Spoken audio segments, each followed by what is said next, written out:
Muy buenas noches, amigas y amigos. Muy buenas noches a todos. Aquí desde la séptima región para Chile y el mundo, en Justicia para Todos, por las pantallas de Política TV.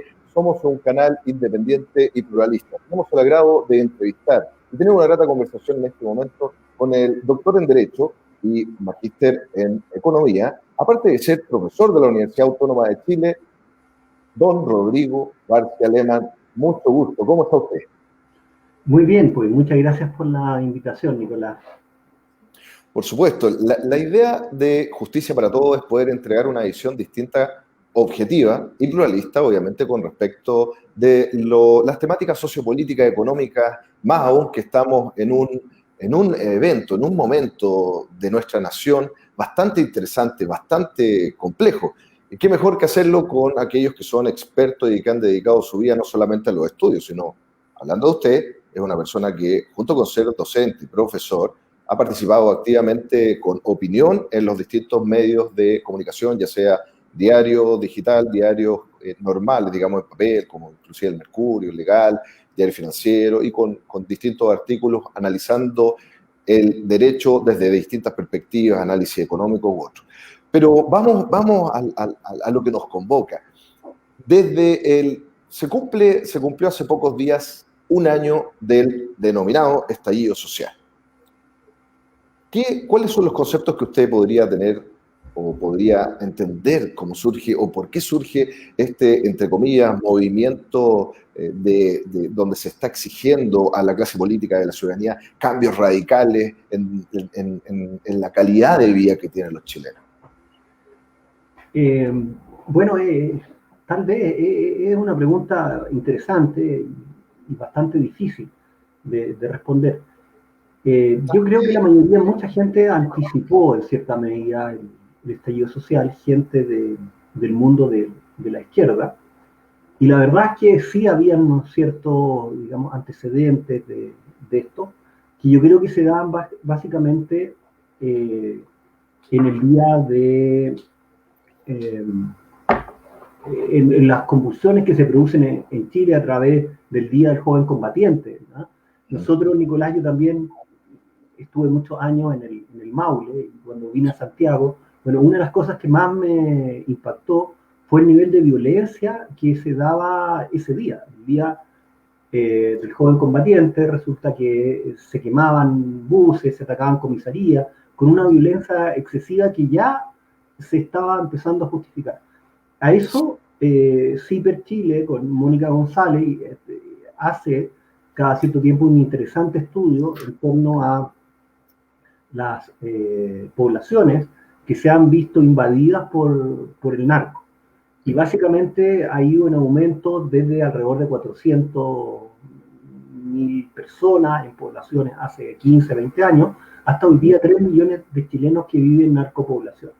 ¿Qué quiere decir vivir en una narcopoblación? Bueno, básicamente no tener supermercados, no tener farmacia, el vivir con una inseguridad constante, balaceras, como hemos visto las celebraciones de los narcotraficantes, Sí. etcétera, etcétera.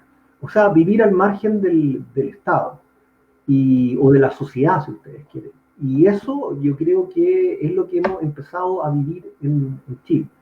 Y esto se puede abordar de distintos puntos de vista. Yo creo que primero ha habido un trabajo de una cierta izquierda muy dura, que yo creo que es necesario que el mundo intelectual, autores como Carlos Peña, como Larraín, han empezado a acusar en torno a una suerte de historia que se ha vendido, de que prácticamente una historia delirante, digamos, que prácticamente Piñera sería una especie de Pinochet, ¿no es cierto? Pinochet estaría vivo y manejando el país desde un búnker, ¿no? Una falta de legitimidad del gobierno de Piñera. Intentaron bañarlo desde esa perspectiva. Claro, pero venía de antes. Yo creo que es una denostación con esto que se suele, si uno tuviera una palabra para explicarlo, yo creo que sería el neoliberalismo, ¿no?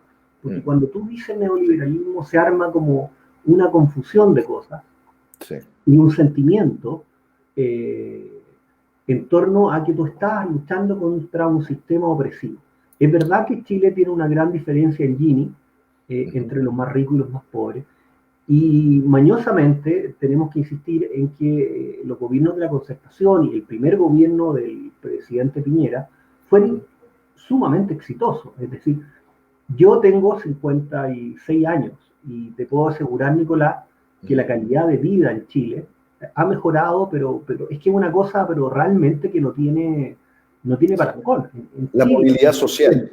La sí, movilidad social en Chile ha a nivel aumentado. latinoamericano es la mayor, Es la o era. mayor, pero Bueno, sí, yo me acuerdo porque te puedo hablar de cifras, pero para hablar de la gente de edad, que hable con la gente joven y explicarles que en Chile la gente vivía en poblaciones callampas, vivían sí, con una ropa hechas pedazos. Yo me acuerdo que yo vivía cerca del Campo Oriente de la Católica, eh, que en Ñuñoa, y la plaza donde jugaba era una plaza de tierra, y habían casas de adobe, y habían micros en las calles, bueno, y era otro país. El esfuerzo que se hizo fue enorme, que justamente generó un Gini importante, pero hubo, como tú señalas, Nicolás, una gran movilidad social. Se terminó con la pobreza prácticamente a índices de 4-8% que nunca visto en Latinoamérica. así es. Argentina, que era un país muy superior a Chile, nosotros tenemos una clase media que nunca tuvimos, pero viene una especie de mareamiento, yo creo, en torno digamos, a la expectativa. El segundo gobierno de Michelle Bachelet, no hay que olvidar por qué salió elegida Michelle Bachelet. Michelle Bachelet salió elegida por el excelente primer gobierno que hizo. Prácticamente acuérdense que tenía un nivel de aprobación de un 70%. Sí. Por lo tanto, Michelle Terminó Bachelet, con lo un que hubiese tremendo índice salido, de habría ganado. Y ella sale con un plan muy, digamos, contra la concertación, un plan rememorando prácticamente unas políticas económicas añejas, ¿no es cierto?, con el terrible ministro de Hacienda Arenas, ¿no?, que sacó sí, sí. Un una desastre, ley ministro. La desastrosa, reforma tributaria, la espantosa. reforma tributaria. La reforma Y, laboral, espantosa también. sí, sí. Y eso precisamente hace que digamos, la economía cayera como al piso, porque la perspectiva de crecimiento era un 5%. En cambio, ya empezamos a índices de 1%. La gente dirá, bueno, pero ¿qué me importa? 1 en 5% es muy poco. Bueno, pero 1 en 5 cae 5 veces. Es decir, no es menor, son 5 veces menos empleo, 5 veces menos sueldo. La mayoría de las filiales de las empresas grandes, las mineras, etcétera, se estaban viniendo a Chile. Bueno, y todo eso se termina con un gobierno muy torpe económicamente, que entre comillas se escucha a la calle, pero hay un divorcio entre la economía y la política, cosa que nunca había pasado en Chile. Ya no se escucha a la gente sensata, a los especialistas. Y yo ya no hablo digamos, de gente de mi sector, que podría ser un sector de derecha, sino que gente como Joaquín Brunner o Weisbluck, ¿te acuerdas? Como en la reforma en la educación superior, que Sí. pedían a gritos, parecían discos rayados cada vez hablando en los medios, pidiendo que por favor la reforma no fuera la educación superior, como existía el Frente Amplio y el Partido Comunista, que en el fondo, si quieres Sí. podemos hablar un poco más en qué está esa gente, insistía en llevar los dineros hacia la educación superior, cuando en realidad estos especialistas lo que decían que tenía que ir a la Preescolar. educación, claro, parvularia, primaria y Sí. secundaria, para que el niño con escasas posibilidades pudiera llegar a la buena universidad. Y tú no sacas nada con meter los recursos en la universidad cuando la gente de los últimos quintiles no va a llegar a la buena.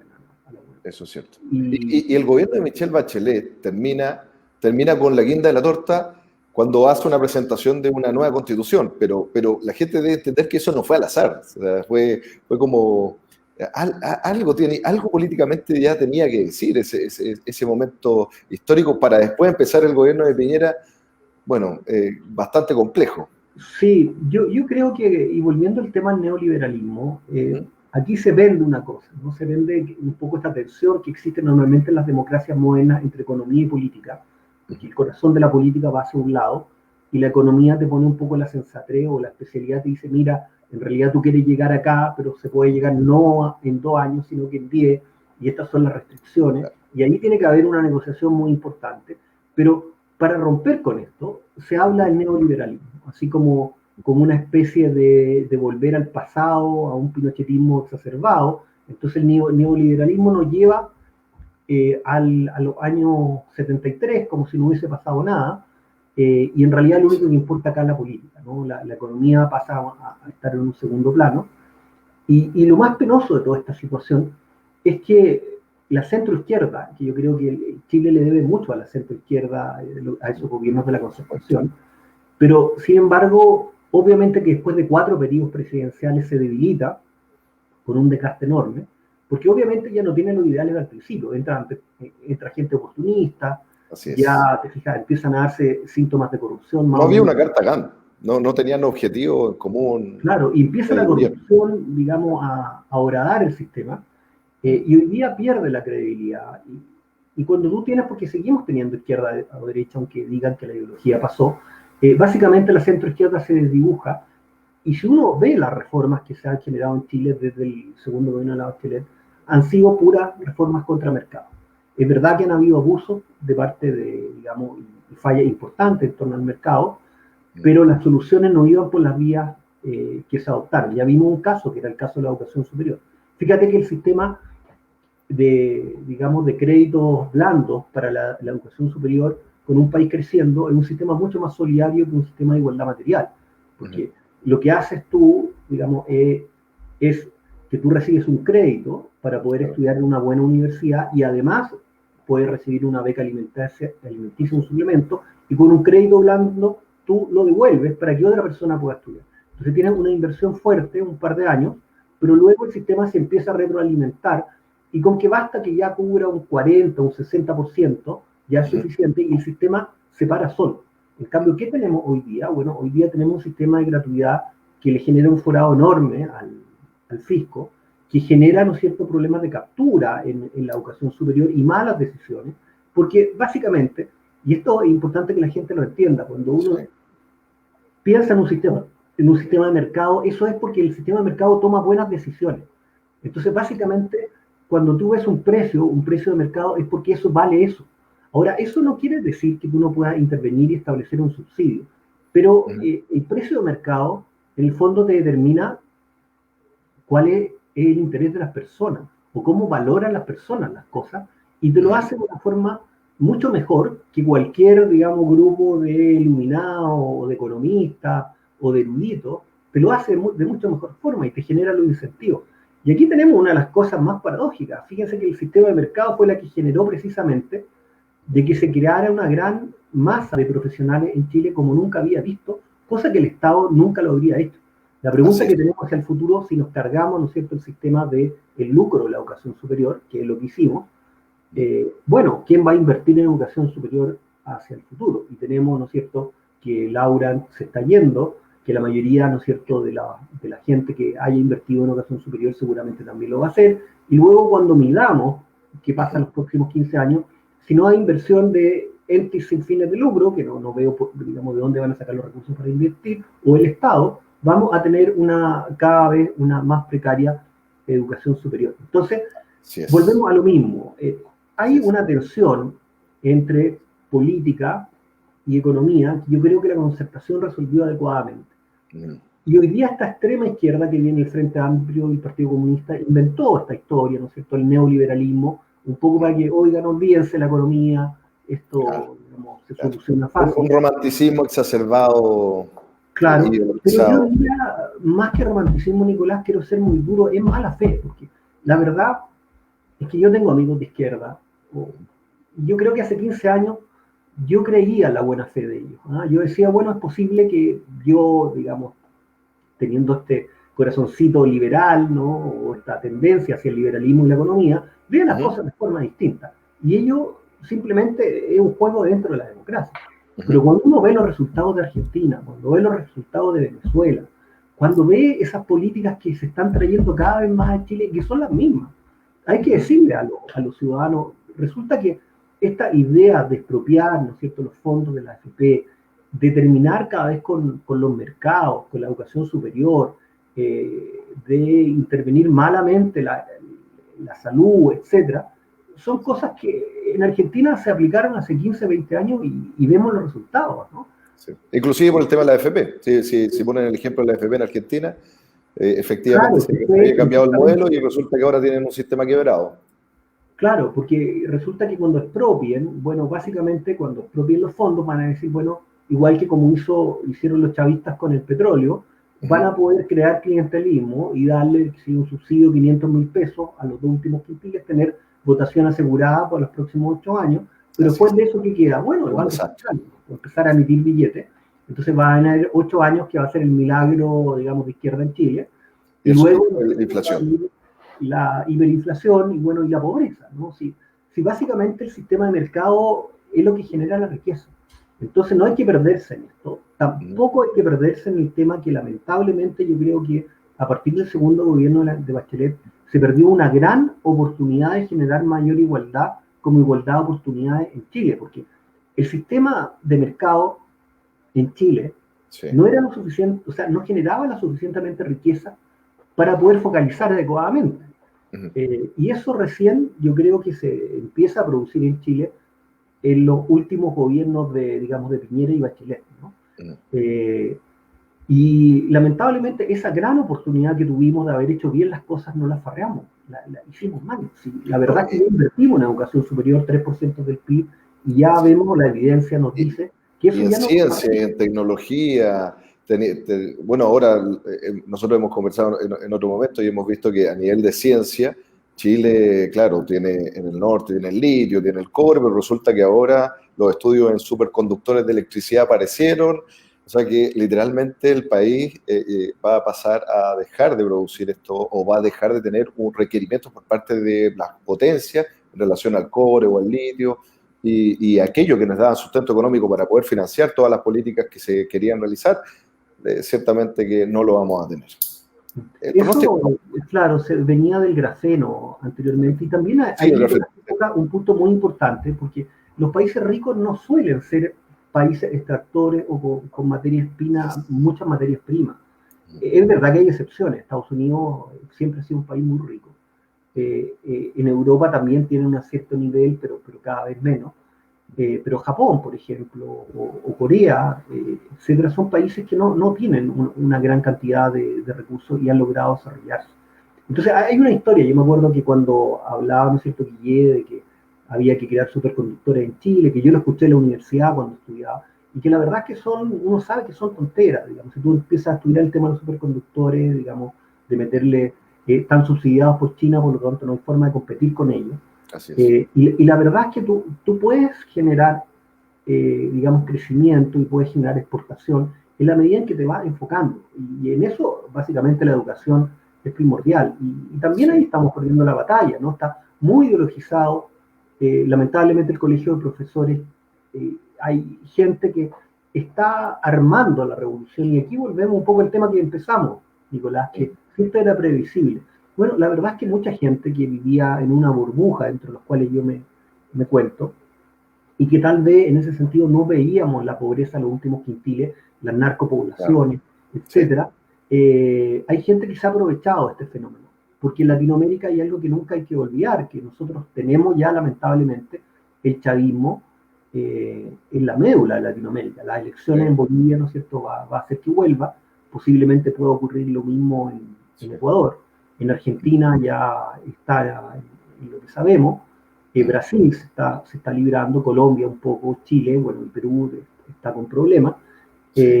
Por lo tanto, hoy día no hay que ser tan inocentes como pensar que estamos haciendo política en los años 90. Hoy día el chavismo lo tenemos ahí. Lo que no quiere decir que tengamos que enfocarnos necesariamente solo en eso, pero es algo que está en la ecuación política y económica y no podemos no tomarlo en cuenta.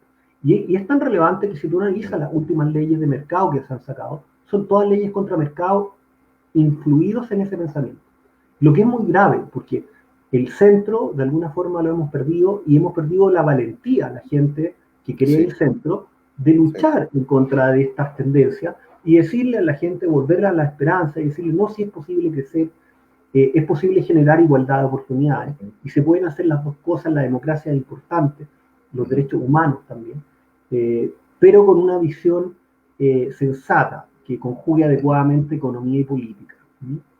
Y es difícil precisamente entregar un discurso objetivo en esta línea, y lo menciono porque he visto políticos de la exconcertación que tienen un discurso absolutamente distinto al anterior gobierno de Bachelet y antes de ese al primer gobierno de Bachelet, prácticamente que un discurso de progresismo, de renovar todo, que en realidad estuvimos todo el tiempo mal, que la Constitución es una porquería, que los empresarios lo único que se han dedicado con esta Constitución es robar. Pero en el 2005 vimos a Ricardo Lagos diciendo que había creado la Constitución de la democracia, entonces firmado por todos sus ministros, un presidente socialista. Entonces, y bueno, considerando que las políticas de mercado que aplicó fueron extraordinarias también para el desarrollo de Chile, si no hay que pensar que el gobierno de Ricardo Lagos fue un gobierno malo, fue un gobierno bastante bueno y generó un desarrollo en nuestro país, permitió también, tuvo muchos aciertos, en otros desaciertos podemos entenderlo con ciertas desigualdades, pero vemos que los discursos de aquellos políticos que eran de los tradicionales es un discurso contradictorio y más populista y efectivamente se acerca mucho más a la izquierda radical que está liderada en este caso por el Frente Amplio con un discurso de que la Constitución, solo por el hecho de haber nacido en dictadura, debe ser modificada completa, pero se le olvida que fue modificada a lo menos 5 veces en 250 y tantos artículos y que queda menos un 20% de la Constitución de esa época. Entonces estamos en un proceso bastante interesante político electoral ahora y la clase política tiene una tarea pero increíble porque lo mismo que ha dicho usted con respecto a la influencia de los movimientos de izquierda o también con respecto a algunos informes que han habido por parte de inteligencia del ejército, parte de inteligencia, la alicaída inteligencia de nuestro país, la ANI, la Agencia Nacional de Inteligencia, que se le fue reduciendo los recursos, entonces al final nos quedamos sin una defensa en esa línea y hoy nos vemos enfrentados a una prácticamente una incertidumbre y inseguridad social en la calle, pero abismante. Usted ahora me imagino que está viviendo en Santiago, entonces Santiago es tierra de nadie en determinado horario y yo lo puedo decir hoy día mismo, hoy estamos a 21 de octubre, estaba hablando con un colega en Santiago y se bajó en una bencinera, se bajó al baño solamente. Y en 5 minutos le robaron lo que tenía al interior de su vehículo. Volvió, llamó a Carabineros y Carabineros tampoco se apersonó. Entonces existe una sensación de inseguridad y de miedo que si no se cede frente a esta violencia, va a haber más violencia. Entonces, ¿qué es lo que tiene que saber la gente? Ahora, viene el plebiscito ahora, la votación en el día domingo, apruebo, rechazo, convención constituyente, 100%, convención mixta. En ese sentido, ¿cuál es su mirada respecto de ese proceso? Bueno, antes de entrar en esa pregunta que es fundamental, tú tocaste un tema también muy relevante que es el orden público, ¿no? Sí. Y yo creo que esto se remonta a lo que estábamos conversando anteriormente. O sea, la concertación, teniendo cosas muy positivas, lamentablemente desde sus traumas, ¿no es cierto?, miraba el tema de la delincuencia. Entonces, de alguna forma, las narcopoblaciones se dejó crecer a la delincuencia, creyendo que el intervenir fuertemente a través de Carabineros violaba derechos humanos.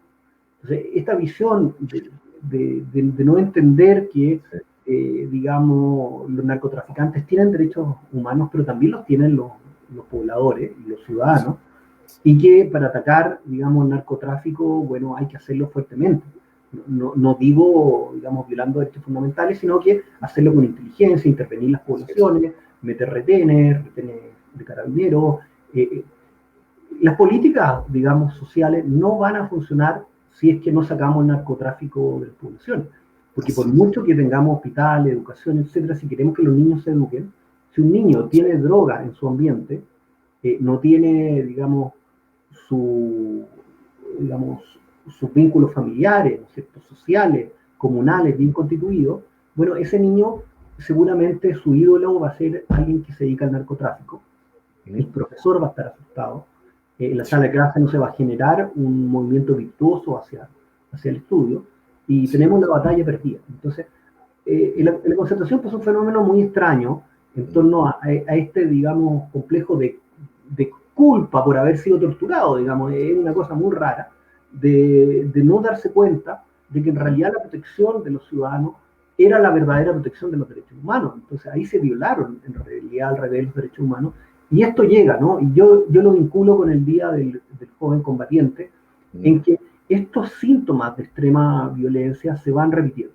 También yo concuerdo con Marcela Cubillos cuando ella señala que también ha habido un ambiente de personas como intelectuales de izquierda y profesores que se han dedicado a contarle a los jóvenes una historia que no es efectiva.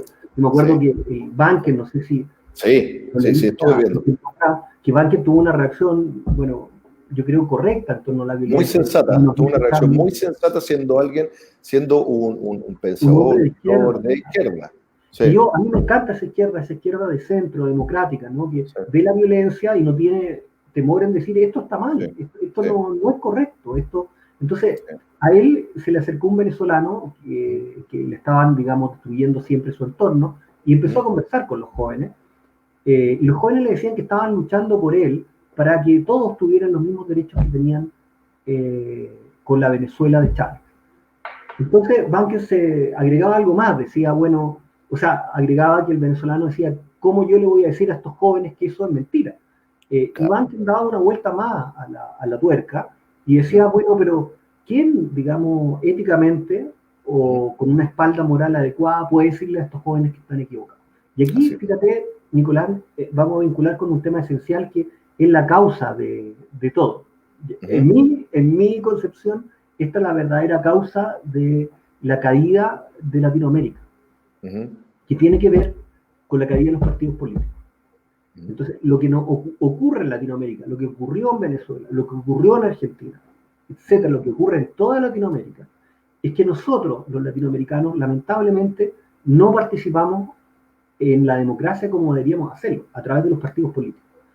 Cuando los partidos políticos se corrompen o la gente percibe que son corruptos, la verdad es que al final del día, cuando los partidos se transforman en verdaderas máquinas de corrupción débil, fuerte, como uno quiera, ¿no? Familiares, que uno mete clientelismo, nepotismo. Hay estudios de la CEPRES que dice que un 40 y tantos % de las políticas sociales están atrapados con corrupción, porque no van hacia los más pobres, sino que quedan entrampados en el Estado. Entonces, cuando ya la corrupción se empieza a apropiar de los partidos, se pasa al legislativo, se pasa a parte del ejecutivo, se pasa a las empresas públicas, incluso a tribunales. O sea, al final la metástasis empieza a salir por todos lados. Y ese es el fenómeno que estamos viendo. Si yo, que soy profesor universitario, a mí me da mucha pena, porque si hay algún rector que me está escuchando, algún decano, yo les diría que el deber cívico de nosotros, que somos más viejos, es tal vez decirle a los jóvenes, ¿sabe? La democracia costó ganársela, esto no fue un regalo, ¿no? El 89 fue toda una época el poder recuperar la democracia en Chile. Por lo tanto, existen los cauces a través de los cuales se pueden hacer todos los cambios que usted quiera. ¿Y cómo se llaman? Esos cauces se llaman partidos políticos. Y si los partidos políticos no funcionan, no funciona nada. ¿Hace cuánto tiempo? Hace 20 años que Renovación Nacional, la UDI, la Democracia Cristiana, el Partido Socialista, los partidos de centro no tienen presencia en las universidades.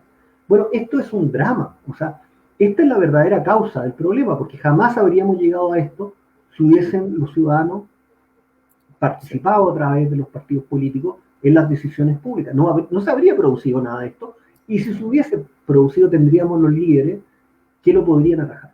Entonces, aquí hay un tema que sí es fundacional, en cierta medida, como le gusta decir a la gente izquierda, que tiene que ver que si queremos cambiar el rumbo de esta historia, y estamos en una democracia, que es lo que estamos, la única forma es meterse en partidos políticos. Así que usted, que me está escuchando, señor televidente, por favor vaya corriendo a inscribirse en un partido, el que usted quiera. Si le gusta a la izquierda, al Partido Socialista, a la Democracia Cristiana, ojalá a la Democracia Cristiana, o a RN, o a la UDI, ojalá a RN, por supuesto, o a Bópoli, uno tiene su corazoncito. El PPD también, ahora el PP que está promoviendo el liberalismo. Sí, eso claro, pero vaya y participe donde corresponde.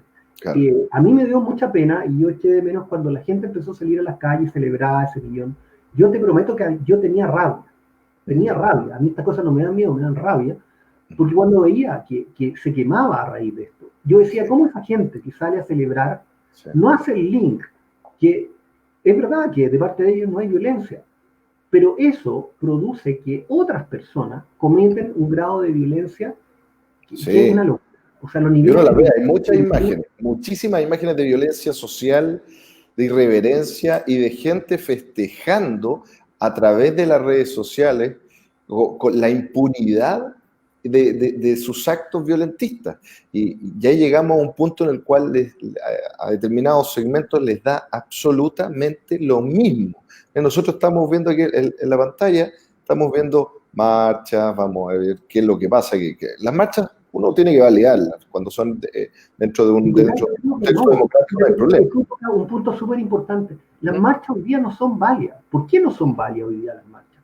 Porque, mira, primero estamos en una democracia. Si tú quieres derechos sociales, quieres lo que... Bueno, métete en un partido, vota.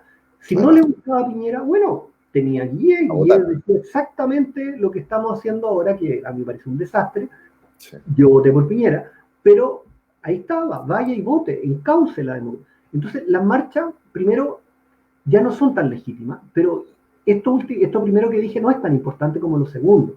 Si a raíz de la marcha hay otras personas que sufren, hay, ¿no es cierto?, locales quemados, iglesias, locales de personas, arruinadas, vías fuentes laborales para muchos. Gente que, yo decía, ¿cuánta de esta gente que está saltando en una pata?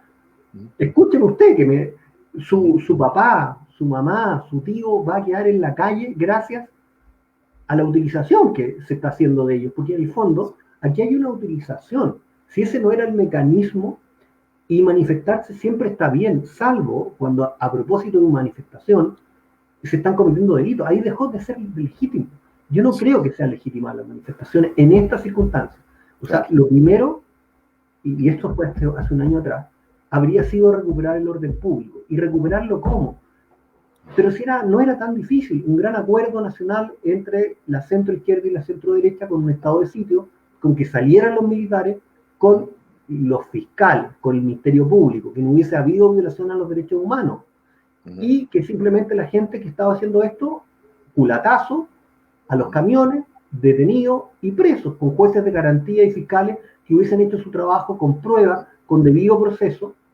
Y con fiscales que no le gustara el protagonismo televisivo, porque muchas veces vemos que algunos fiscales, no todos, obviamente, algunos fiscales se toman el rol de fiscal como estrella de rock and roll. Sí, en definitiva, pongo el caso de la fiscal Chong, que cuando hace la formalización del carabinero, donde se le formaliza por el homicidio frustrado al joven que cae desde el puente o que he empujado, eso está en plena investigación, ¿verdad? Realiza previo a eso 10 o 15 minutos de una declaración de principios personal en contra de la institucionalidad de Carabineros. Eso no puede ser. ¿Sí? Y cuando pasa eso, ¿qué es lo que pasa con las sanciones? Si es una funcionaria pública, no puede emitir comentarios políticos dentro de su rol persecutor del Ministerio Público. Entonces, la sensación que existe es que ya no solamente en el Ministerio Público, sino que esto también pasa en los medios de comunicación. Uno ve que en los mismos medios de comunicación existe una tremenda irresponsabilidad y populismo cuando se trata de entregar la información. El mismo Mega, por ejemplo, aparece de repente imágenes en una marcha del rechazo que dice violentas marchas del rechazo y aparecen todos caminando tranquilos. Y dice la pacífica marcha del apruebo y aparecen destruyendo. Entonces, y esos memes van recorriendo todos lados y uno dice, pero ¿por qué? ¿Qué es lo que pasa? ¿Cuál es la sensatez que existe también de los medios de comunicación para entregar una información verídica, objetiva a lo menos, por favor? Es que, claro, existe una objetiva, digamos, una supuesta, una falsa objetivización del malestar social, ¿no? Sí. Se dice, bueno, que esta gran diferencia justificaría esto. Y la verdad es que yo creo que no es así. El perder el orden público es muy grave. La anomia lo que genera, bueno, es África, ¿no? Es un país que simplemente te matan en la calle, en donde no hay posible tener ningún acuerdo ciudadano, donde la gente al final se odia. No es gente, la gente no piensa distinto, sino que es tu enemigo. ¿Ya? No es, digamos, alguien que tú tengas una diferencia. Entonces, ese mundo, lamentablemente, es el peor de los mundos. Ahora, yo creo que estas son cosas institucionales que tienen que ver con el mal funcionamiento de la política, porque básicamente cuando tú te preguntas qué debió haber sido el Ministerio Público, bueno, esa es una discusión política. Y lo que debió haber sido el Ministerio Público es digamos, el instituto o la entidad que responde por la criminalidad en Chile. Entonces yo diría, el fiscal, todos los años, el fiscal nacional, si la criminalidad sube, se va para su casa, Claro. y si baja, se mantiene. ¿Qué es lo Sí. que pasa en Estados Unidos? Digamos, que nosotros imitamos el sistema americano, que es un cargo político, ¿no? Imagínate bueno, la política funcionando en forma virtuosa. Bueno, un fiscal nacional que sea un político, no hay ningún problema. Usted quiere hacer carrera política, bueno, Claro. usted baja los niveles de delincuencia y puede ser senador el día de mañana, incluso presidente, Sí. etcétera, porque usted está todo el día obsesionado bajando los niveles de delincuencia en el terreno y preocupado que los fiscales estén en lo mismo. Oiga, usted está para ser fiscal, para evitar los delitos, para evitar la delincuencia, y los bonos vienen sujetos a realmente a eficiencia, y no que archivar causas, sino que realmente se baja la delincuencia y que sea un sueldo importante si tú lo logras. Sí. Entonces, el incentivo a archivar causas. La forma de pensar las instituciones funciona cuando tú lo armas con una clase política que es la adecuada. Y la verdad es que ese es el verdadero drama, como conversamos en un momento, si esto ya pasó. Esta es una película que se viene dando en Argentina, en Venezuela, que se repite hasta el agotamiento. Y no darnos cuenta que no vamos a salir de este problema si es que no reconstruimos los partidos políticos. Sí. Es decir, a los jóvenes, por favor, invitarlos a que participen en la política, y ojalá en masa. Yo sé que mucha gente le da lata, pero es fundamental esto. Si se meten 10 amigos que en vez de mirar el país como se está incendiando por todos lados, en vez de andar alegando, ¿no es cierto?, de perder tiempo y alegar con los amigos, ¿no es cierto?, tomarse unos tragos, decir que tremendo todo esto, lo que está pasando, van y se junta con 10 amigos y se mete en la comuna en que vive. Y ahí mismo empieza a votar 4 o 5 veces al año dentro de su partido para que salga la mejor gente. Vamos a tener una luz de salida, pero si no, no lo vamos a tener. Y digamos, la pérdida moral que tiene la concertación, producto, ¿no es cierto?, de los fenómenos de corrupción que se producen con el Mopgate, que luego se multiplica, que todos sabemos para qué las vamos a repetir, hace de que esa gente, que yo creo que es sensata, sienta una gran culpa, una gran como, yo ahora quiero demostrar que sí soy de izquierda, y ahí se vincula con lo que tú señalas, un poco de gente que antes era muy sensata, bueno, hoy día aparece en una posición que me dice, bueno... Quieren volver a tomar el espacio de la izquierda que lo perdieron ya. Claro, le hace clapa al Frente Amplio del Partido Comunista cuando esa gente nunca creyó en la democracia ni en los derechos humanos, ¿no? Basta preguntarle, oiga, ¿qué opina Corea del Norte? Entonces, que alguien te diga que Corea del Norte está bien, bueno, por favor, Corea del Norte se violan los derechos humanos, pero, o sea, Pinochet era una blanca paloma, y a mí me carga Pinochet, o sea, no es que lo esté defendiendo, pero son cosas absolutamente, digamos, locas, ¿no? La clase política, hay un punto también que me da vuelta con respecto al tema electoral, que usted dice, efectivamente hay que participar más en los partidos políticos para poder participar en la toma de decisiones, pero yo creo que la clase política, al tener esta crisis valórica en sí, y los mismos integrantes de muchos partidos políticos o conductores de los partidos políticos, y parlamentarios también, cuando se promueve el voto voluntario, en lo personal yo creo que el voto debe ser obligatorio, especialmente para que asuman responsabilidad los ciudadanos en relación a los dirigentes que quieren que conduzcan el país. Por algo el plebiscito de salida va a ser obligatorio, igual es para bajar. Entonces, sería interesante volver a ser obligatorio y que la gente esté comprometida y se responsabilice en esos momentos. Ahora, viene el proceso... Hay un punto bastante interesante, porque fíjate que esto es un poco la falta de preparación que hay en nuestra clase política, que uno lo ve producto de que no se eligen a los mejores hoy día en política. Fíjate que los sectores de izquierda dijeron, no, nos parece muy bonito esto el voto voluntario, es muy, digamos, yo tengo libertad, yo decido, sí, ¿no? Pero claro, todos los estudios, todos los cientistas políticos, que nuevamente antes no se escuchaba a la gente experta en educación, ahora tampoco se escuchaba a los cientistas políticos, ni a la gente de economía, ¿qué es lo que les decían? Les decían que en los últimos quintiles el costo de oportunidad de ir a votar es muy alto. Entonces, para uno, imagínese, digamos, para una mamá que tiene 3 niños, ir a votar no es posible. Para una persona, digamos, que tiene mucho trabajo, que está cansada, tiene un esfuerzo físico muy grande, el costo de oportunidad de ir a votar es muy alto. Básicamente, el voto voluntario es un voto más de derecha que lo quiero. Por esto que estamos conversando, y es sabido que hace, ¿no? Ahora, y también está lo que tú señalas, es decir, tampoco basta con votar. Esa es otra mentira, ¿no? Uno le dice al ciudadano, no, usted cumple con su deber y vote, ya cumplió. No, si no basta. En democracia no basta con votar. Porque cuando tú ya tienes el corrupto de izquierda o de derecha, bueno, si tú vas a votar, ¿por quién votas? ¿Ah? Y cada vez hay menos votos. Y esto es un fenómeno general en el mundo. Pero, ¿cuál es la gracia de esto? Bueno, darse cuenta que tenemos un problema. Porque, sí, fíjate lo curioso, todo el mundo dice que en el mundo que hicieron los partidos políticos, la participación está cayendo, que las expresiones son más bien por fuera.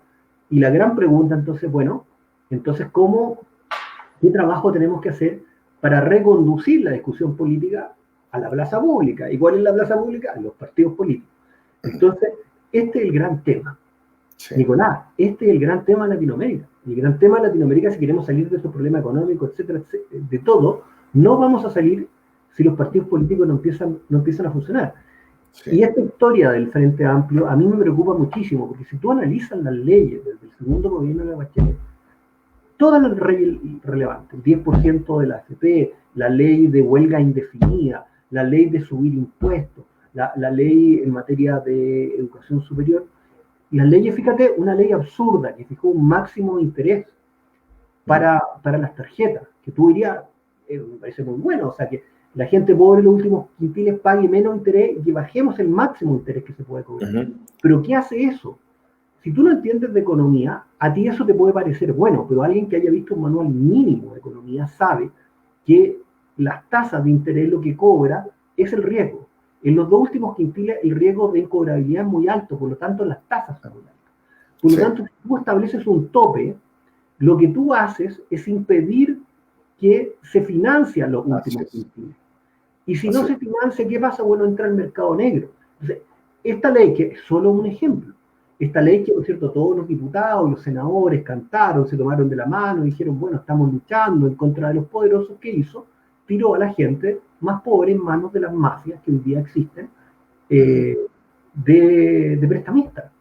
Sí. Los últimos, desde el segundo gobierno de Bachelet, no tenemos leyes que vayan en favor del crecimiento y del mercado. Esa es la gran promesa de Piñera, que precisamente, por eso la Larraín está hablando ahora de un golpe blando, ¿no es cierto?, en Chile, porque básicamente uno votó por el presidente Piñera para que hiciera todo lo opuesto que se está haciendo ahora.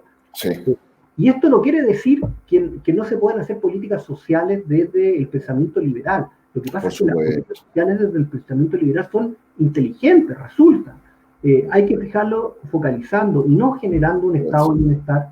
Y hay que administrar. Si se administra, esto, si uno lo quiere, para que la gente lo entienda en la casa, es como si usted tiene que administrar su casa. Entonces usted tiene unos determinados ingresos y tiene unos determinados gastos.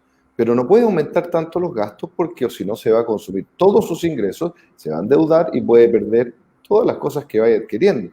Entonces, mientras más nos endeudamos, más perjuicio vamos a traer a esa pequeñita casa que estamos teniendo. Y ahora el país, Chile, está creciendo la deuda que nosotros tenemos como nación abismantemente, producto de la falta de políticas que activen y reactiven la economía. ¿Qué garantías tienen las empresas para poder invertir en nuestro país hoy día? Ninguna. Claro. Lo que pasó en Argentina, por ejemplo, el ejemplo de Argentina ya es notable. Falabella, todo el grupo... Sí, ya, digamos, en Argentina, antes de los últimos años, cada 15 o 20 años los inversionistas recuperaban su inversión, pero ya llevan 15 años que no se recupera la inversión, entonces la gente ya ha decidido salirse de Argentina perdiéndolo todo, perdiéndolo todo. Tú también ahí tocas un tema que es bastante relevante e interesante, porque el chavismo, ¿qué hizo? El chavismo lo que hizo fue, ¿qué pasó en Venezuela? Venezuela era un país rico en petróleo. Sí. Entonces, ya corrompida la clase política, el ciudadano tenía mucha rabia porque decía, este es un país rico en el cual no se ve ningún futuro. Entonces vamos a votar por este señor Chávez. ¿Y qué hizo Chávez? Bueno, Chávez agarró los recursos del petróleo y generó el clientelismo. A cada persona que era chavista le daba aproximadamente 400.000 pesos chilenos. Entonces generó clientelismo y robó un 5% y el 95% lo repartió. El resto del mundo aplaudió, todos dijeron esto es maravilloso, hizo políticas sociales, etc. Y como todos estos movimientos son de poder, entonces intervino la empresa. Los medios de comunicación, empezó a expropiar todos los medios de comunicación para manejar la información. Pero en el fondo destruyó el mercado. Sí. Destruyó la creación de petróleo y todo el mercado. Sí. El momento que él tenía los recursos, la gente estaba contenta, pero ya cuando tú la torta la hiciste en pedazos, Sí. bueno, ¿qué viene después? Nada. Empiezas a tirar migajas y generas una dependencia de las personas. Esto es como un drogadicto. Tú generas una dependencia creyendo, ¿no es cierto?, que el buen Estado te va a ayudar. Lo mismo hizo en Argentina los Kirchner con los fondos de pensiones. Los fondos de pensiones, acuérdense que venían de una crisis muy fuerte económica, y cuando expropian los fondos de pensiones les dan un respiro de 8 o 6 años en que la economía funciona porque se están farreando, ¿no? Pero Claro. ya cuando eso se acaba, bueno, viene la debate. Así es. Esto es lo que se quiere hacer en Chile. Entonces volvemos al Frente Amplio y el Partido Comunista. Nosotros no tenemos una empresa de petróleo, pero sí tenemos, ¿no es cierto?, los fondos de pensiones. Entonces la idea es apropiarse de eso, generar políticas sociales de 10 años, generar esta masa, ¿no es cierto?, de personas que ya viven del Estado, que ya las mal acostumbraste. Sí. Y ya con eso, ya tú te enquistas. Y no, digamos, y el poder te hace del poder y genera una dictadura. Eso es lo que quiere no la izquierda democrática, eso es lo que quiere el Frente Amplio, parte del Frente Amplio, no todo, y el Partido Comunista está jugando a eso. ¿Qué es lo que a uno le llama la atención? Bueno, que la gente no lo diga, o sea, oiga, esto es claramente lo que quieren hacer, es tan evidente, lo llevan haciendo tantos años también, que y una mala jugada. A usted, señora, a usted, señor, que tal vez en algún momento de la desesperación, de lo que hemos vivido, caída económica, producto de malas políticas económicas, de gobiernos de izquierda, de Bachelet, y producto que el presidente Piñera no pudo sacar las reformas que debería haber sacado, bueno, viene una suerte de desesperación, y si el día de mañana, ¿no es cierto?, este populismo le viene a ofrecer un bono, etcétera, bueno, uno lo va a recibir feliz, ¿no? Por supuesto. Estamos hablando no de pandemia, sino de una situación de normalidad. Lo va a recibir la gente feliz, se acostumbró al bono. pero luego va a venir la tragedia. Sí. Y lo que usted ha hecho en su vida, que ha salido con su esfuerzo, que se ha comprado su departamentito, que tiene su auto, eso no se lo va a dar el Estado. Si el Estado no genera riqueza, lo que genera riqueza es el mercado. En un sistema inteligente usted tiene un mercado que crece lo más que pueda y genera igualdad de oportunidades focalizando en los dos últimos quintiles, cosa que haya una mejor salud, una mejor educación, unas mejores pensiones, que permita que la gente tenga cada vez más movilidad social. Pero no es una situación que se trate de equiparar realmente a las personas. Hay personas, miren, a mí me ha ido bien en la vida, pero hay gente que le va mucho mejor, o sea, que gana muchísima plata. Bueno, tienen, digamos, capacidades que yo no tengo. Las personas tienen distintas capacidades. Y hay ejemplos que uno puede utilizar. Por ejemplo, si la memoria no me falla, Suecia estuvo hace varios años atrás con políticas más de izquierda, más de crecimiento del Estado y políticas antimercado, y resulta que se dieron cuenta que no iban creciendo, sino que iban hundiéndose. Y tuvieron que cambiar el eje, el timón, y volvieron a las políticas pro mercado, porque realmente generan un mayor crecimiento y una mayor riqueza para la gente. Si evidentemente es necesario tener políticas públicas para tratar de proteger derechos sociales, para tratar de generar un crecimiento, reducir la pobreza, la desigualdad, eso yo creo que es transversal y todos estamos de acuerdo. Pero hay que administrarse, hay que generar, la riqueza se genera con el mercado, no se genera con el crecimiento del Estado. Claro. Ni siquiera los chinos, hasta los chinos que tienen el único partido comunista, entendieron cómo funciona el juego. ¿Y qué hicieron? Tienen un sistema neoliberal, prácticamente un sistema de mercado aplicado en sus estados y que les generan una riqueza. La mayor sociedad capitalista del mundo. Ahora los chinos son otra cosa. Los chinos, digamos, Mao, bueno, obviamente que fue comunista Mao, pero luego, ¿no es cierto?, eso se modificó a la muerte de Mao, también con Kissinger, que logró Nixon, que logró abrir... Pero ahora directamente en dictadura, porque el presidente lo nombraron vitalicio. Mira, siempre lo ha sido. Lo que pasa es que es una cultura distinta, porque también el Partido Comunista tampoco funciona como funciona en Latinoamérica. Digamos, allá realmente la gente joven, los más capaces, entran en el Partido Comunista. Yo diría que si uno analiza bien el fenómeno chino, esa es una aristocracia monárquica. No se transmite entre padres e hijos, pero digamos que eligen entre los nobles, ¿no?, por decirlo de alguna forma. Pero es un sistema que que podríamos hacer otro programa de eso muy interesante, porque no basta decir que simplemente es un comunista o pro mercado, es un país muy distinto. Pero aquí hay un tema que a mí me ha tocado estudiar, porque tú sabes, yo siempre he mezclado economía, filosofía. ¿Y qué pasa en Europa? Europa hoy día, digamos, hace mucho tiempo está pasando con una dificultad enorme. Obviamente que todos miramos hacia Europa, pero si tú miras los índices europeos, en Europa pasa algo muy extraño. Europa tiene concentración de capital humano, capital financiero, capital tecnológico. Y fíjate que la gente izquierda nos contó un cuento, nos dice, bueno, toda esta gente que tiene toda esta concentración ya llegó a una etapa de crecimiento que es imposible seguir creciendo, ¿no? Entonces, por eso crece al 0,5 y al 1, ¿no? Entonces, Alemania, cuando crece al 1% hace una fiesta y cuando crece al 0,5 se deprimen. Bueno, pero en realidad, ¿qué pasa ahí? Bueno, el 50% del PIB es público. Sí. Y básicamente Europa no crece o crece muy poco debido a que tiene un estado de bienestar. El estado de bienestar es una maldición, no es una bendición. No funciona en Europa. ¿Por qué no funciona? Porque son países ricos, con mucha tecnología, y ahí no genera el crecimiento que debería generar. Si tú traes este modelo al país más exitoso en Latinoamérica, ese es Argentina, que trató, nosotros a veces pensamos que los argentinos, ¿no es cierto?, nos creemos superiores, y la verdad es que no somos superiores a los argentinos. Los argentinos siempre han tenido una masa de clase media muy culta, y ellos yo creo que buenamente trataron de imitar el estado de bienestar. El peronismo siempre ha tratado de hacer eso.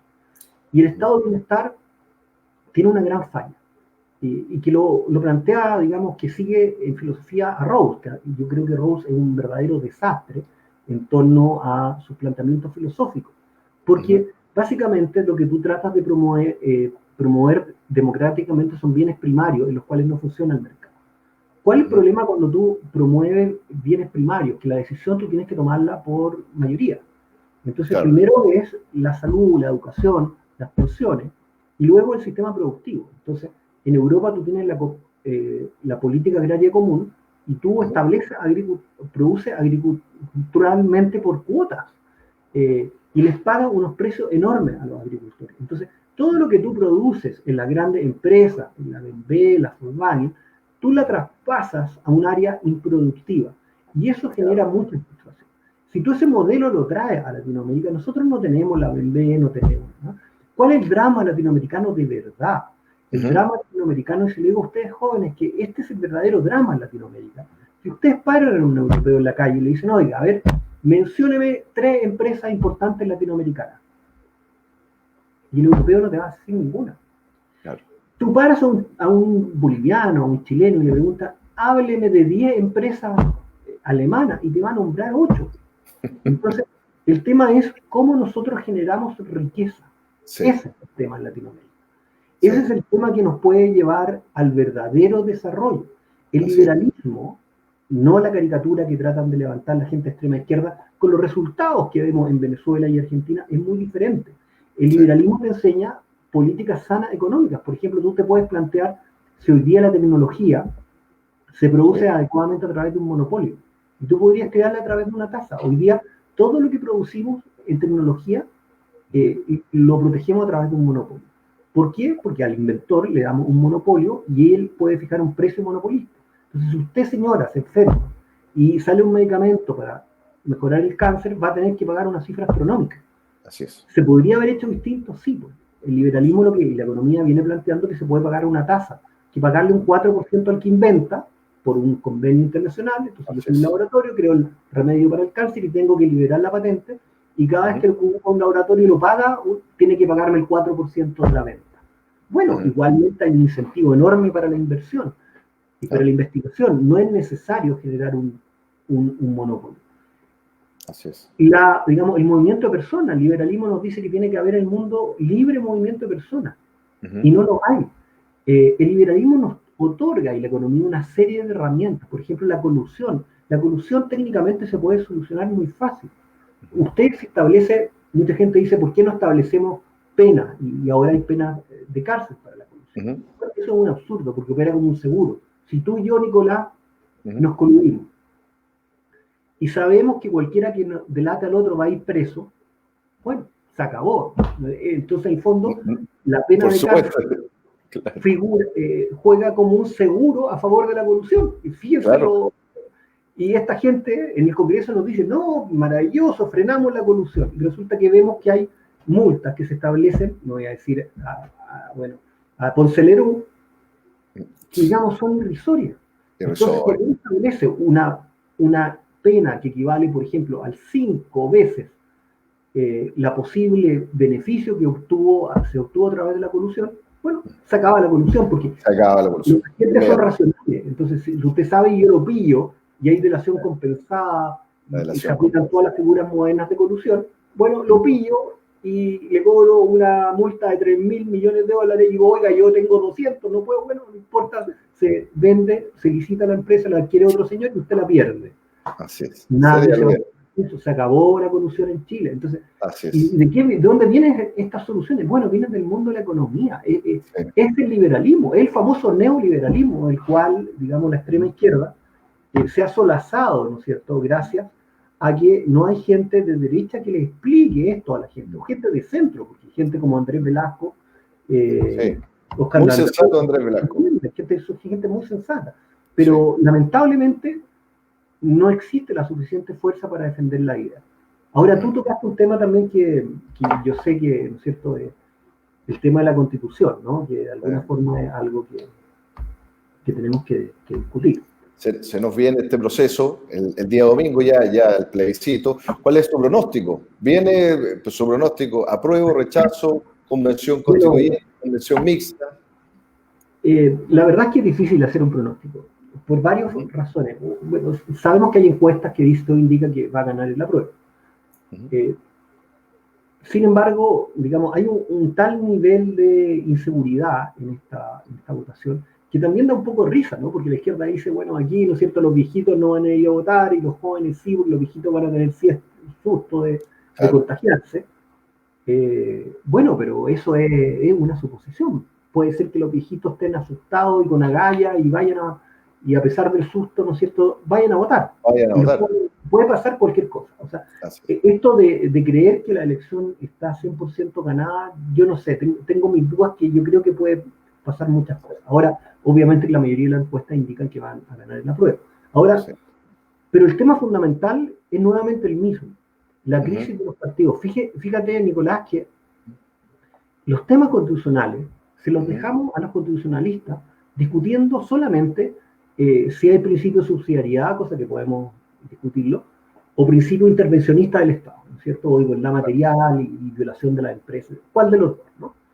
Le dicen, digamos, solidaridad a ellos, pero no es solidaridad, es intervención del mercado, ¿no? Pero en realidad ese no es el tema. Y el tema en realidad nunca se ha discutido seriamente. Porque eso demuestra, digamos, lo mal que está la derecha en Chile, la centro derecha y la centro izquierda. Porque de buena fe, yo creo que lo que uno se debe plantear en esta votación es si eso es bueno o malo para el país.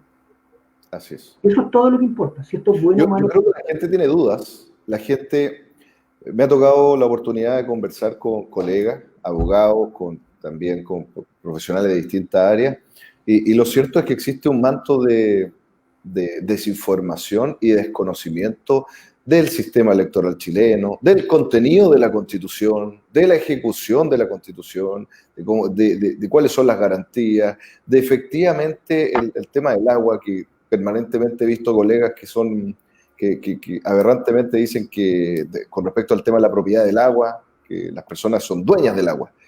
¿No? Dicen, ¿qué universidad estudió? No entiendo.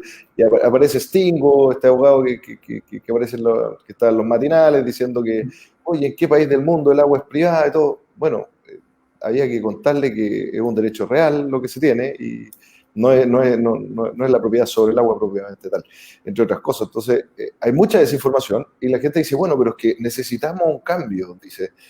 Y yo les pregunto y hago este análisis, digo, bueno, pero el cambio, ¿por qué quieres un cambio? No, porque hay mucha desigualdad, hay mucha pobreza. Yo digo, ¿con quién te estás comparando y basado en qué momentos históricos te comparas? Porque, pongo un ejemplo, lo mismo que estábamos hablando al inicio de la conversación. Hace 20 años, ¿cómo estábamos? Y ahora, ¿cómo estamos el país?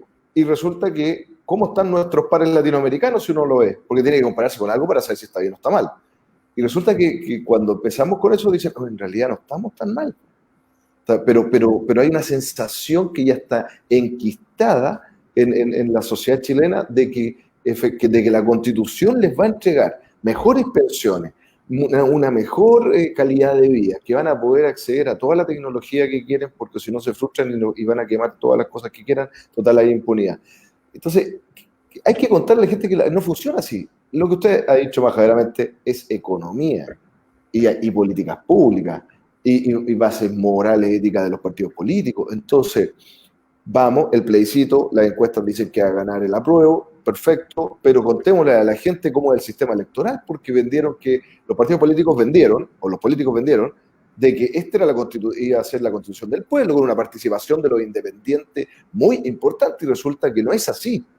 No es así. No, prácticamente no va a haber independiente que esté como constituyentes de ganar el apruebo. Sí, pero Nicolás, nuevamente volviendo a lo mismo, el drama es, como te digo, que no hay inteligencia en los partidos y no se discuten las cosas que se deberían discutir. Primero, tú tienes razón, hay un problema de pensamiento preponderante, ¿cierto? Que es el pensamiento que nos lleva a, primero, inventar una historia, ¿no? Yo coincido contigo, yo creo que Chile es, si uno compara Chile con los países OECD, uno está mal, ¿ya? Claro. Si uno se compara con Alemania, está mal. Pero si te comparas en Latinoamérica, que es lo que hay que comparar, estamos bien. Estamos bien en educación, estamos bien en salud, estamos bien en todos los parámetros. En todos los parámetros Chile está en un nivel superior. Por ejemplo, tradicionalmente en educación siempre estuvimos mejor que Argentina. Hoy día estamos muy, muy superior a Argentina. Entonces, primero hay una mentira, ¿no?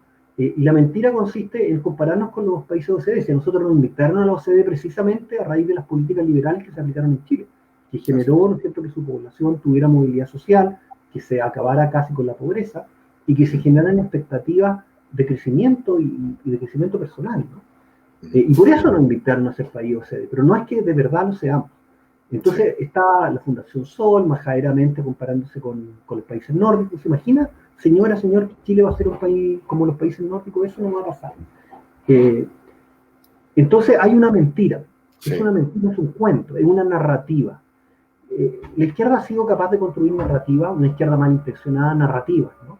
La derecha no ha sido capaz, y la centro izquierda tampoco, de construir una narrativa sensata.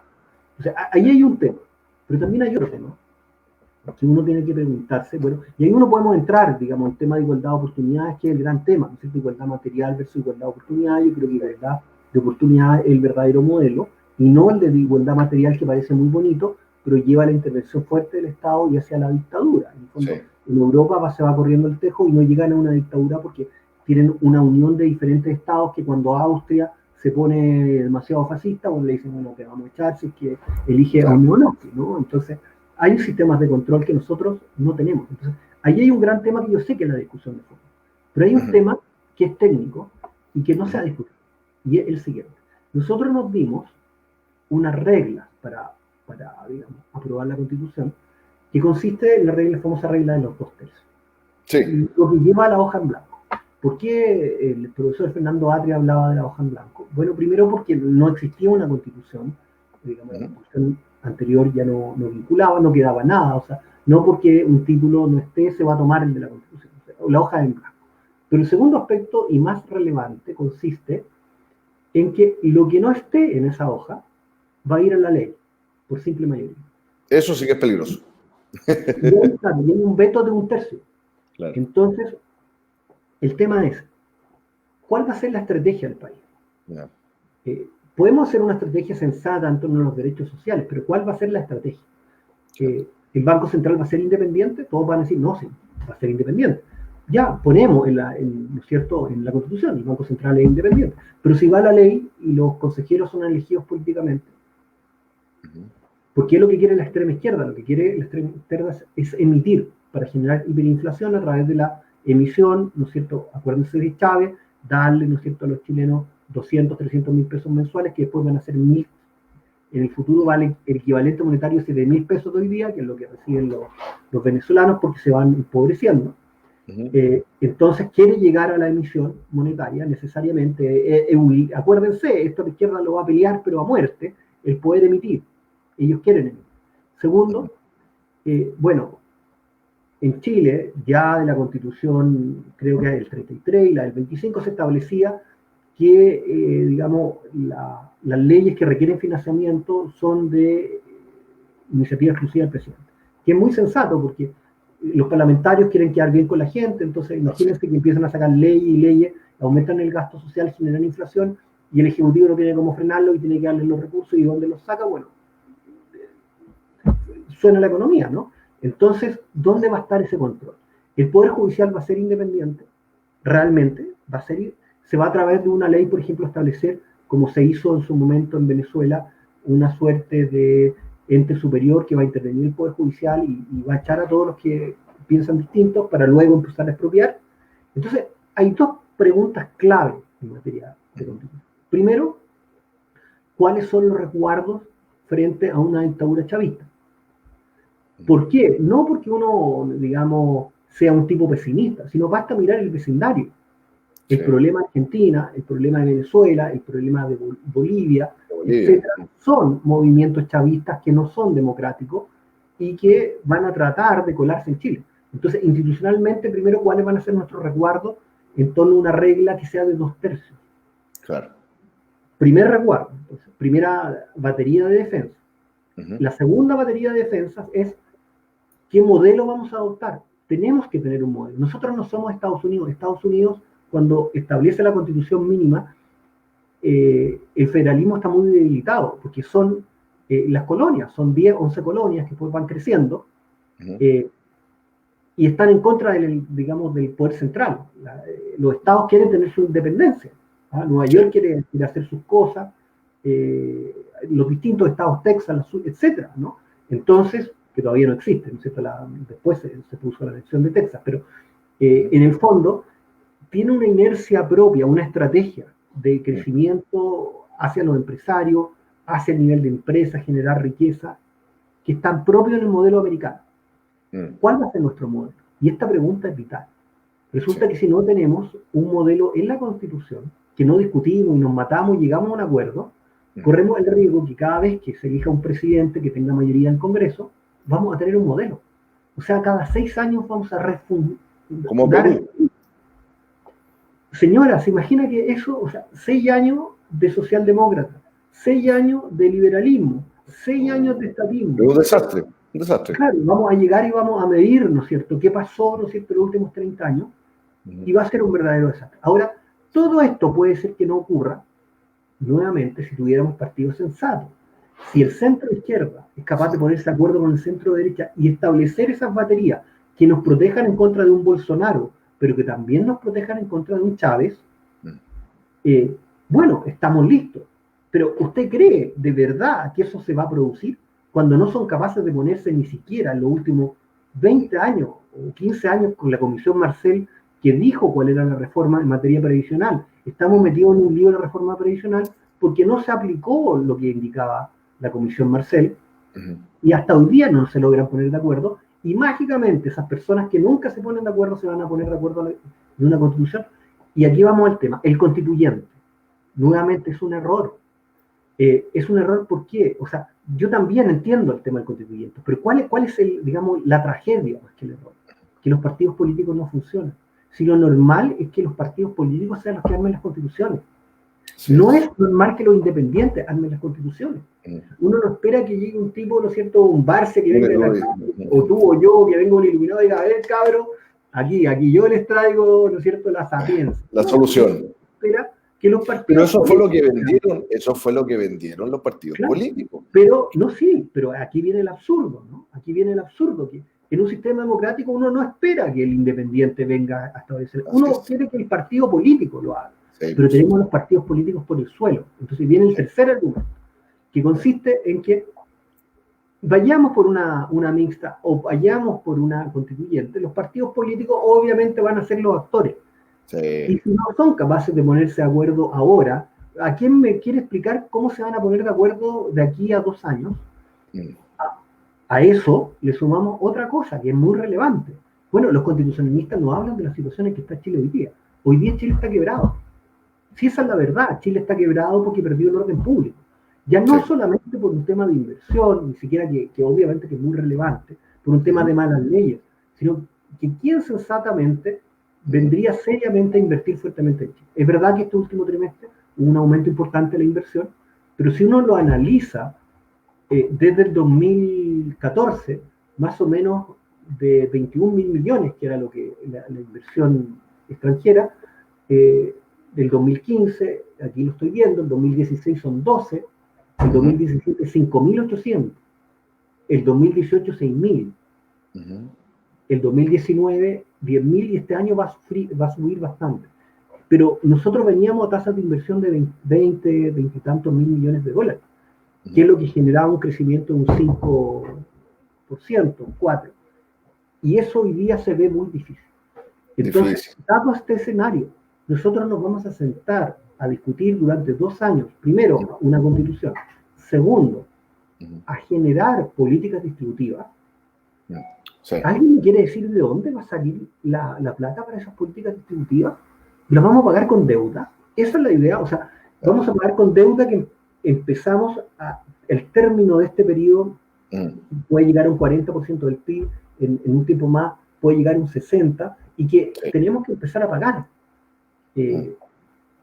O sea, cuando empecemos a pagarla vamos a tener que, si somos sensatos, vamos a tener que bajar los planes sociales. Y no cumplir los compromisos nos va a crear también un efecto. De la extrema izquierda, de una extrema izquierda delirante. Yo me acuerdo, que esto lo repito en todos lados, me acuerdo de un candidato del Frente Amplio, que imagínense el nivel de los periodistas, es una cosa impresionante, que le dice, bueno, ¿cuál es su política económica? Le dice al candidato. Y el candidato dice, bueno, mi política económica para Chile es un tren al sur. Un tren al sur. Ya, ¿y algo más? Bueno, claro, un 20%, voy a expropiar el 20% de la empresa. Entonces, y el periodista, desde esta habría sido meme en todos los países del mundo, o sea, en España habría sido meme, ese señor habría desaparecido, ¿no? Sí. Bueno, hoy día un gurú, ¿no? Y resulta que son un disparate detrás de otro, o sea, un tren al sur, en un país, ¿no es cierto?, que no tenemos la tecnología, con los trenes carísimos. Incluso alguien decía que la solución, pues, claro, estaban molestos con los camioneros, era un tren, cuando un tren tú le pones algo en la vía y se acabó el tren. O sea, ¿no es cierto? Los camioneros podrían boicotear un tren en la Araucanía, cada rato se, digamos, echan abajo los trenes. O sea, así es. Son ideas disparatadas. Expropiar el 20% de las empresas, ¿para quién? Usted va a poner un funcionario público, ¿no es cierto? Va a tener que pagar el 20% de la empresa. La deuda se aumentaría, o tienen una deuda enorme, y pone un funcionario público en cada empresa para molestarlos, para que les vaya mal. O sea, ¿cuál es la idea? Entonces, hay que pensar y razonar mucho más. Nivel de políticos, a este nivel de vuelta. Profesor, de los ciudadanos. Fíjense que esto es lo curioso. Esto no es culpa de los políticos. La culpa no es del chancho. Nosotros somos los culpables, que no hemos sido capaces de a los jóvenes decirle, oiga, existe un cauce. Resulta que si usted es antiprivatista, yo también, vaya, inscríbase en el partido, vote por sus ideas de extrema izquierda, vaya y genere, o sus ideas de izquierda, genere un movimiento y gane la elección. Y participe. Lo gane, profesor. Y gane la elección, porque después, si no le gustó la elección y no fue a